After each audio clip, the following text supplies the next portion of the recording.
Welcome to Thriver TV, the place to break free from narcissistic abuse with quantum tools and understandings. Maybe you don't realize that your parent was a narcissist because what you experienced as a child was your normal, or perhaps you do know.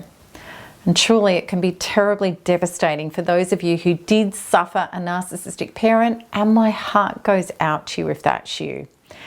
In today's Thriver TV episode, I want to share with you the 7 signs that I believe are indicators your parent is a narcissist, what these signs look like, and how having a narcissistic parent may have affected you.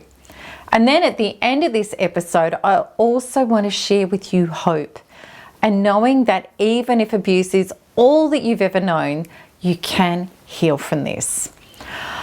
All right, so before we get started, thank you everyone who subscribed to my channel and for supporting the Thriver mission. And if you haven't yet subscribed, I want to remind you to please do. And if you like this video, give it a thumbs up. All right, so let's look at this. So the number one thing, indicator that your parent was a narcissist, the number one thing, invalidation. Sadly, a narcissistic parent is self-absorbed and only interested in their own thoughts and feelings. And it's common for this parent to not listen to you, not care what you are feeling, and to either force their will upon you or ignore your appeals to them, regardless of what's going on for you. And because of this, you grew up believing that your thoughts, feelings, and desires were unimportant, and if expressed, would only bring further invalidation and disappointment. So this means as an adult, you will tend to fit in with others, submerge your own needs, and you won't speak up to express either your own needs or your values.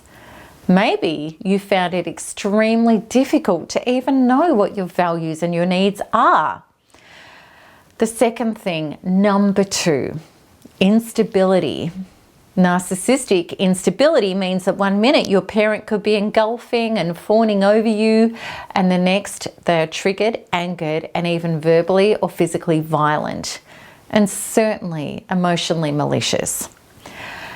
As a child, you may not have known what this parent was going to be like on a day-to-day or even minute-to-minute basis. Because there was no rhyme or reason to your parents' behavior, and therefore nothing you could have done to predict or negate the outburst. As a child, you learnt that love was unstable and even dangerous. If this is what you experienced, it's likely that you have suffered the anxiety of not knowing how to be safe in life, in your own body, and especially with people who are close to you. This means you might try to read people's energy to be safe and try to please them and calm them down to survive. It could also mean that you run towards abusive people trying to fix them to make them love you and look after you, rather than detaching yourself and getting away from them. As a child, you had to do all you could to keep your parents around and to survive with them.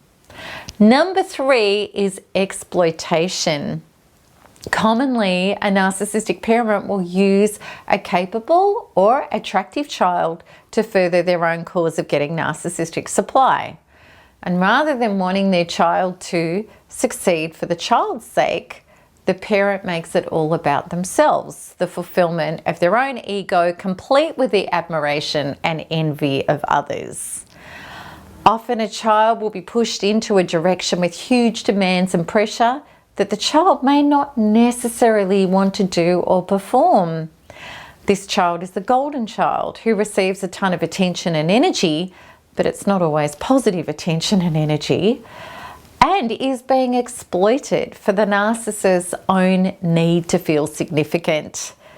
This child loses his or her personality, dreams and wishes, and becomes a mere extension of the narcissistic parent, and when he or she doesn't perform that role, is punished or downgraded. If this happened to you, you will have embedded within your inner being programs conditional love, And this means that you'll be very hard on yourself. Also, you may find it very hard to relax and take time out because you're always trying to get the job done and done right. You may believe that people will only ever love you for what you can achieve and not for who you are. Number 4 is manipulation. Guilting is a very common weapon used by a narcissistic parent. This parent may remind you constantly of what they do for you and how ungrateful you are if you don't abide by their demands. The guilting can turn into abusive shaming if this parent is set upon you as a scapegoat, meaning blaming you for the state that parent is in or the way the family is. Maybe you were compared to a sibling and insulted regarding how you didn't measure up to him or her.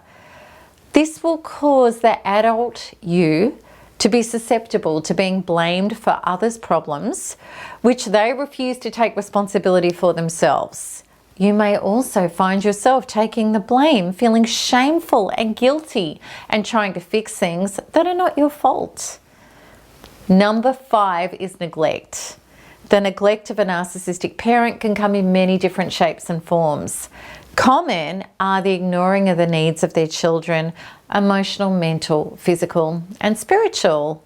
When it's all about the narcissistic parent, then others are unimportant. It's narcissistic selfishness and self-absorption. A narcissist's primary driver is narcissistic supply, which means getting attention and acclaim from others. It's very common whilst the parent is seeking supply through career, socializing, self-indulgent or pastimes that the child will be left with the other parent or even from a young age on their own. Also, many narcissists suffer from a secondary addiction. Okay, narcissistic supply is the first addiction, but the secondary can be substance abuse. So the narcissistic parent could be an addict.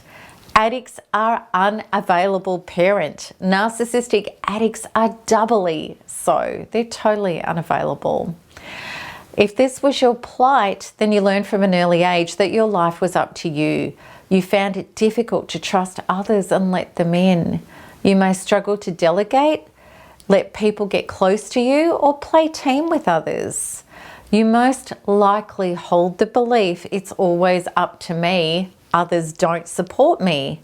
Or you may crave attention and affection so much that you're highly susceptible to bonding with and trusting people far too quickly rather than taking your time to get to know them. Number 6 is superficiality. The narcissistic parent may have a completely different persona in public to within the home. People think the narcissistic parent is lovely and has a beautiful nature, that they love and adore their family. Little do they know the truth of what goes on behind closed doors when others are not around. Image, pretenses, and having others envy and think that the narcissist has the perfect life is all part of a false self constructing a false life.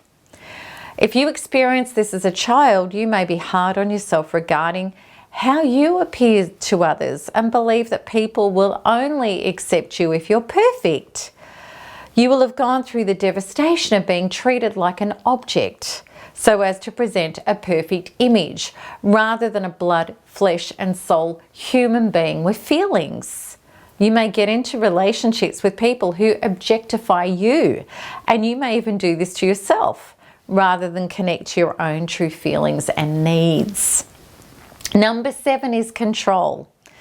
If a child wants to express their individuality and seems to be breaking away from the family mold, then there are methods that a narcissistic parent may use to exert control. One of them is demeaning the child's worth, dreams and wishes to stop him or her succeeding and breaking free. Another is to express jealousy and hostility with anything that the child wants to do away from the family. This can be directed at friends or this child's love partner. By keeping the child stuck and minimalized, the narcissist gets to boost his or her own insecure ego. Another method of control can be to wrap the child up in duties and chores or a family business or even family commitments so that they can't have a life of their own. The guilting and demanding of service from a child can continue even when the narcissist is elderly, keeping the child bonded throughout their adult life. If this has been your experience, it's likely that you feel obligated and tied to the burden of looking after others and don't feel free enough to pursue your own dreams and goals. You may believe that it's selfish for you to do so. All right, so I really hope that this has helped. And if this video related to you, I really hope that it's validated what you've been going through and what you went through. And I want you to know with all of my heart, it is not true that it will take decades or a lifetime of therapy to recover from the terrible traumas you suffered as a child. It is not true that it will take years and years for you to learn how to be different in relationships and for you to have healthy, reciprocal relationships of kindness, love and trust, where you can get your needs met, as well as, of course, keep healthily loving others. It's also not true that you are stuck with a narcissistic parent and the hooks that they have in you for the rest of your life.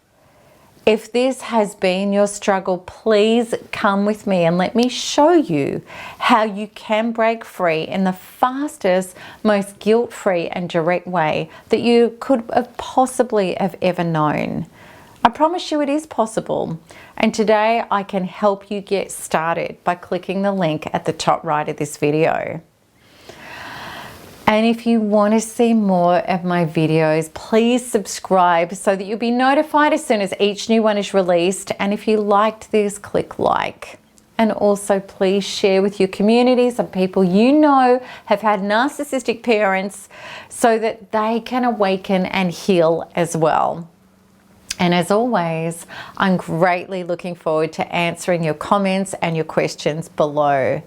So until next time, keep smiling, keep healing, keep thriving, because there's nothing else to do.